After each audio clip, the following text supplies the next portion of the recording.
Big boss హౌస్‌లో captaincy contender అవ్వాలంటే చివరి దశకి చేరుకుంది. అదే ఫ్యామిలీ టాస్క్. ఇక్కడ ఫ్యామిలీస్ నుండి లెటర్స్ వస్తాయి. ఆ లెటర్స్‌ని చదవాల్సి ఉంటుంది. అలానే కొంత ప్రాసెస్ అయితే జరగబోతుంది. ఇందులో లెటర్స్ అనేసరికి ఒక్కసారిగా గౌతమ్, ప్రిన్స్, శోభాశెట్టి వీరందరూ అయితే తమ ఎమోషన్‌ని ఆపుకోలేకపోయారు. శివాజీ ఏకంగా ఒంటరిగా కూర్చొని కన్నీళ్లు పెట్టుకుంటూ ఉన్నారు. ఇలా హౌస్‌మేట్స్ అందరూ హౌస్ నుండి ఫ్యామిలీస్‌కి దూరమై ఇప్పటికే 5 వారాలు పూర్తి కావడంతో వాళ్ళ ఎమోషన్స్‌ని ఏమాత్రం కంట్రోల్ చేసుకోలేకపోతున్నారు. ప్రతి సీజన్స్‌లో ఈ లెటర్ టాస్క్ అనేది ఎంతగానో బాధపెడుతూ ఉంటుంది. ఇప్పుడు అదే ఎమోషన్‌ని మరోసారి బిగ్ బాస్ అయితే టాస్క్‌లో భాగంగా రానిచ్చేశారు. అయితే కన్నీళ్ళ టాస్క్ అంటూ అప్పుడు ఎలా ఆడియన్స్‌ని ఏడిపించేశాడో ఇప్పుడు మరోసారి లెటర్ బాక్స్ అంటూ ఇంకొకసారి ఏడిపించడానికి రెడీ అయిపోయారు.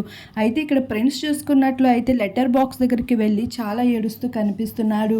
మరి చూడాల్సి ఉంది వీళ్ళ ఎమోషన్స్ ఎంతవరకు కనెక్ట్ అవుతాయి ఆడియన్స్‌కి అనేది. మరి మీ అభిప్రాయం ఏంటి? తప్పకుండా కామెంట్ సెక్షన్‌లో కామెంట్ చేయండి.